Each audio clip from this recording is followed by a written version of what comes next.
You might be worried about that the fuel prices have increased, but let me tell you, this is not the last of your worry. There is a long list of the things that are going to get expensive, and most of them are the ones that directly affect you. Iran war is just a starting point of the ripple effects that are going to not just topple the economies, be it the largest or smallest, but also create a huge burn hole in your pockets. Hello everyone, welcome to Vajiram and Ravi's Flash News. My name is Shubhangi Singh, and today we are going to center our discussion towards the fact that what else can get more expensive. We are seeing that the prices of petrol and diesel across the variants have been increased by rupees 3. This is the first time that is happening after the Iran war. But we know that this is not the end of it. This is something that had been contained, and as of now, with the appeal, with the changes and the crisis situation unfolding, we know that there is a lot to come. So let us try to understand what exactly we are in it for. So first, starting with the news that what exactly has happened. So as of now, the petrol and diesel prices, they have been hiked. Petrol, diesel across the variants has been increased by rupees 3 per litre, and CNG has been increased by rupees 2 per litre. Now we do understand that this is coming directly after almost 2 months that the Iran war began, but you also have to take in note that this is almost 4 years since a revision in retail fuel rates has taken place.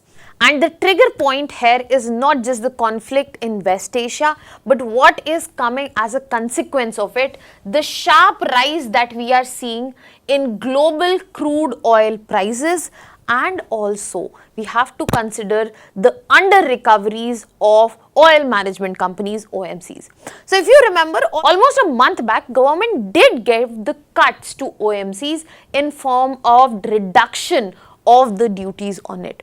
But that was not passed on to retail consumers. I had explained that back then also. It was just to give relief to OMCs. And as of now, when we look at the under recoveries of OMC, they are mounting up. So in this context, the final increase has been announced in terms of petrol and diesel prices. Now let us try to understand this better, because I have mentioned two things here. The first thing here was the West Asian conflict. Now, why are we saying West Asian conflict is directly impacting this decision? We have discussed across multiple sessions.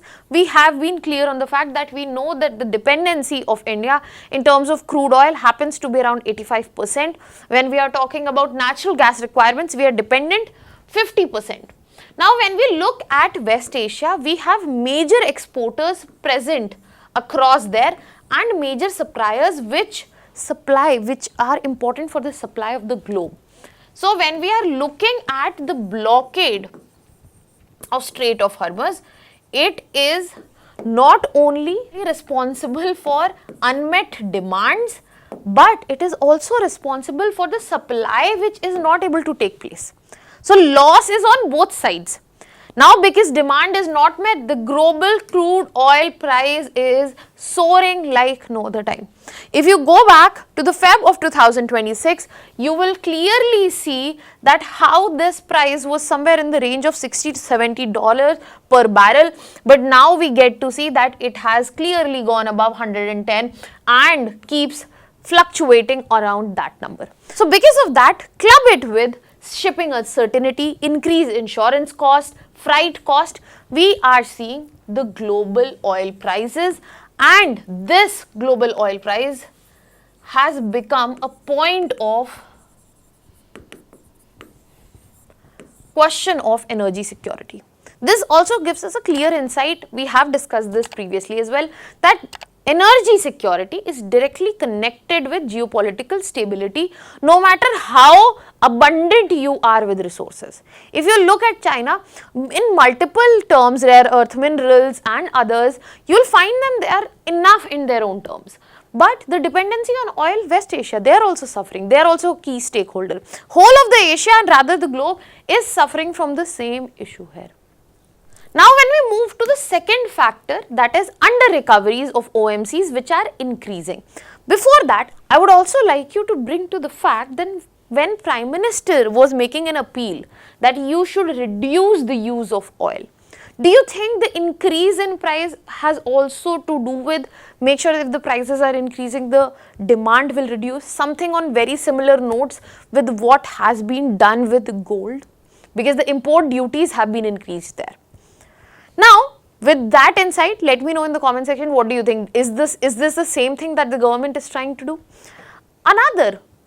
One of the biggest factors that the government had to go for this hike was the under recovery. Now, what is under recovery first? So, under recovery is nothing but the difference of the actual fuel cost and the selling price. So, let's just say the actual fuel cost for the OMCs is 50 rupees. They are selling it for 100 rupees. Correct? But let's change the scenario. The actual fuel cost becomes for them 105 rupees.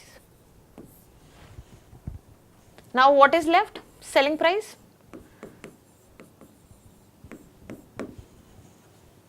Now why do you think these oil marketing companies were not increasing this price? Now they were doing so because they did not want a sudden inflation shock, and they wanted to protect the consumers. Now, oil market companies such as HPCL, Bharat Petroleum Corporation Limited, BPCL, Indian Oil Corporation Limited, you have to remember that they are government entities. So, this is the part where the public welfare actually comes out. So, what they were doing? They were absorbing the higher crude prices, and that led to mounting of under recoveries. Now, you will be shocked to see the numbers that these OMCs were absorbing. They were incurring loss of 30,000 crore per month. They are the ones who had to bear the burden of 1600 to 1700 crores daily. And if you look at the quarterly loss, because it is almost a quarter, almost 3 months in a while it is going to be rupees 2 lakh crores. So, if we want some survival of these OMCs, they needed relief, and the government has given that by increasing the retail prices. The companies will not be absorbing the higher crude prices directly. It has been finally passed on to the consumer. Now, you can also think that it also has to do with the wrapping up of assembly elections. I would leave that open to the comment section. What are your thoughts on that? That do you think now that assembly elections have winded up, the government has finally decided to pass all the pain that was held as of now up and until government and the government companies? Hike of import duties, increase in petrol prices, an appeal to the public to cut down on usage of private transport, buying gold, and so much more. Now we have established what exactly has happened and what were the main reasons around it. This is where let us move to understand that when we are talking about this, as I said in the starting, this is not just the end of it. This is the starting of it. This is just tip of the iceberg. Multiple things are going to come out in the list where the prices are rising. Because once the fuel prices increase, they are the ones which create a ripple effect across the economy. Because the fuel prices have increased, now the transportation and logistics will be expensive for you. You will find the truck freight charges, the cab and auto fares that you pay on regular days, airline ticket prices, railway freight movement, that will also become costly. It's just a matter of days. Now, when we are looking at the increased cost of this will automatically translate into higher prices for food and agriculture goods. Vegetable and fruits, logistics, prices increase. Milk and dairy products related to logistics, faster transportation, prices will increase. Packaged food items, plastic has a very important usage of petroleum products in terms of packaging. So, packaged food items, not just for transportation, for raw materials as well, prices are going to increase. Then fertilizer, the fertilizer transportation cost and fertilizer itself, that price is also expected to increase. Now, this is food. This is also essential. Other essentials, LPG cylinders, prices have already increased. Electricity tariffs, where it is linked to gas, FMCG products, and online delivery charges, how comfortable we feel ordering this and that, all that will double up in number. If you go to multiple restaurants since the Iran war has happened, they have a sticker saying that the prices have been increased by this much rupee because of the LPG shortage issue. So you might be seeing that on multiple other things. It is not just because of LPG, but of the hike of prices. Now the big industrial sectors are going to be affected, such as cement. If the raw material price increases, the final retail price will also increase for you. Steel, plastic, chemicals and paints. And you have to understand, when we are talking about diesel, it acts as a base not just for transportation, irrigation pumps, industrial machinery, the whole supply chain itself. So higher fuel prices, if government could not contain it, that clearly means that we are looking towards a cost push inflation kind of situation. Now this was a list that how this is going to impact you. What is it going to do at the national level, at the economy level? We have discussed this, but let us briefly move into that. First, we have established that we are going to see CPI and WPI clearly impacted in coming times. Inflationary pressures, we have established that. There is going to be huge pressure on current account deficit. We are import dependent in terms of crude oil, in terms of gold, in terms of LNG, and in this context much more things, fertilizers. In this context, when the supply chains are disrupted, the import bill is going to increase. Why? Because imports are increasing, import bill is going to increase, dollar outflow will happen. We have to make payment in dollars only, right? Dollar outflow will happen. Now when imports are bigger than exports, it directly leads to current account deficit, and the bigger imports get as compared to exports, the bigger current account deficit will get.